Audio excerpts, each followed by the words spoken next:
reference, but you were so excited by it. All right, we're live. All right. Punch it, Chewie. It's a reference from Star Wars. All right. What's up, guys? Shawn Bowen, Full Circle Investment Group, and wholesalingoutofthebox.com. Back at it again for another lunchtime live. And like the title says, guys, today we're going to talk about what it's like to make a low cash offer to a seller that says they have a higher cash offer. What does that sound like? What does it look like? So, guys, as you come on, I know we're hearing this in the podcast world and you get to see us on YouTube, but this is being done in a live setting. So if you guys come on, hit that button over there that allows StreamYard to see where you're coming from. We get to see who's talking to us, and if we can interact with you, we will. So today, again, we're talking about low cash offers and how it makes sense. And this is a big one too, just sticking to your number, right? Knowing your numbers and knowing that that's typically what has to happen. In today's market, this is being recorded in 2020. We are in a market where it is booming, right? And houses are going on the market. They're selling in hours, in a day or two at full price offer over asking price. And this is for whether it can be fix and flips, or it can be retail sales, right? Where it's something that's actually in not bad condition, but guys are scooping them up left and right. So how do you get your offer accepted when you have a lower cash offer and it's on an off-market deal? And the way that we do this is by building massive rapport with the seller, right? So one of our big things that we use is a credibility kit. And that's a documentation that goes out via email, and it just talks about who we are as a company. It lists who we are. It's got all of our team members on it. Everybody that works and is part of the deals, they're going to see ahead of time. So they get a visual who this person is. So as of today, our team is myself, Ashley, Cam, Jacob, and Kaylee. And those are our team members that operate as a company, as in a full operation, right? Full circle, if you will. So at some point in time, there's going to be a connection to one of those people, right? So then they get to know those people ahead of time. They get to see who they're going to talk to. It's a very connection point type piece of paperwork. So they get to see their maybe significant other. It just allows them to make a connection, right? So if you're dealing with somebody that's just a normal sale, you might get a letter from somebody that just says, yeah, we want to buy it. Here's our offer. And there's no rapport. There's no knowledge in who that person is, maybe what their likes are, their interests, how they got into the business. This piece of paper is giving a lot of information. So it gets to more of a connection. You get to know each other, right? And that usually means more to people than it does about the almighty dollar. So people like to do business with people that they like, trust, and believe. Right? This is another piece of that. So having this documentation is allowing you to build that rapport, right? So having that sent out to them. Hey, thanks for the time of the talk. I just wanted to get you this information. It's just a little credibility kit. Any major company or any company that's a real company should be able to have one. Hopefully the guys that are working with or making you offers can send you one as well, so that you can see who you're dealing with, right? Why is there have to be this feeling of there's just an empty person behind it, right? Why not get to know the people you're working with? Most people want to do that. So building that credibility kit is huge, right? And if it's just you in the beginning, fine. It's just you. But as your team builds and you build that up, it helps, right? We have gotten contracts at a lesser price because somebody said, main reason I went with you is because I felt like I knew your team. I got to read a little bit about them. I got to understand who you guys were, and I just trusted you more than the other guys, right? And that was a lower offer. So the other side of this is, what is it like when it's just the money thing, right? And you get these sellers where they're talking about this. Well, I've got an offer for $90,000. Well, let's talk about that. If somebody's going to go in and fix it up, and they're going to do repair cost of X amount of dollars, and I'm just going to throw some quick numbers. Let's just say it's going to retail for the HD TV ready moment of $250,000. And somebody says they're going to have to do $50,000 worth of work, but yet they're going to come in and pay, I don't know, $190,000 for the home. Those numbers don't work, right? They don't work for a resale, like for a profit, they're just too high. So, Mr. Seller, I'm trying to explain these numbers to you based on what most of the market does. And most people, we all know each other and do the same kind of business. I just don't see how that's going to actually happen. So do you trust that that person's actually going to be able to close for you? And then it puts a little bit of questioning to their maybe, I don't know, they didn't think about that because they just saw a number, right? We deal with this a lot. And that's okay. We don't close the door on it. We leave it open to say, hey, we're here. We're here to help. And it might not be the highest offer, but we can make sure and guarantee that we know that that number does work and we're going to be able to close on it for you.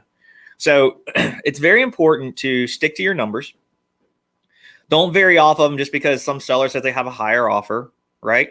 Unless you are the true end buyer, right? And we're talking to the wholesale side of things, but unless you're the end buyer that can perform on it, actually close and know that you have no contingencies, you shouldn't be putting that offer out if the numbers don't work at the 70, 75% loan to value number. It just doesn't work. There's not enough spread there, right? You have to keep this in mind when you're working with sellers because you have sellers that are making life decisions. Remember, most homeowners buy 1 to 3 homes in their lifetime. They don't deal in the day-to-day operation stuff like we do. So they're making life decisions on selling this home based on you telling them that you're going to buy it, right? And even if you're being transparent and telling them like, hey, I work with buyers, they're going to come them through. They're going to see the property. They're actually going to take my spot, all the wholesale talk. You have to know that your numbers are going to work because that person could be making moves in their life to leave this home in order to move somewhere else and are relying on you to make sure that money comes to them. We're actually dealing with one of these right now that we have a deal where the seller got in contract with, we know as a wholesaler, we actually spoke to the person and they gave them an offer that just does not make sense. And because they're so convincing in their talk, the seller is thinking they're actually going to close, right? Not only that, but then we get an email saying that the deal comes out, it's $3 or $4 grand higher than what they have it contracted for. So they're not being transparent about what they're doing. And she's making life decisions. She needs this $80,000 to live on. And she is moving out of the home and moving to another location to have a better life, live closer to family. Like there's all these things that she's doing. And unfortunately, this company is just not being transparent with her and letting her know what's really going on, right? So you have to keep that in mind, guys. People are making life decisions on what you're telling them, right? So you can't look at this as just a number for your side either. You've got to be very, very diligent in what you're doing. So making these cash offers is sticking to your numbers. It's not always about the high number. It's about, the little things too. we talk about empathy and trying to work with people on their problems that they're having in order to really connect with the person, right? One example is we had a deal where this lady wanted to sell the home and the other guys were telling her they were going to give her more money. It didn't come through. And there was one piece of this conversation that she kept bringing up. And this is one I was actually involved in. And it was something about this chandelier. And she wanted a chandelier to go with her. This was her home she grew up in, the home she built a family in. This house has been in her family for a long time. And this chandelier had a lot of a personal touch to her where it needed to go with her, right? So I said, look, what we'll do is we'll get everything wrapped up, get everything moved out, and we will figure out how to get that chandelier down for you in a box, wrapped up, ready to go. And she's like, would you really? I was like, yeah, why not? Like, I'm trying to help you. And it's obviously a big deal. So I want to make sure you get this thing to your new home. And she was like, nobody's offered to do that. And I know it's small and it's insignificant to you, but it really means a lot that you want to take the time to do that.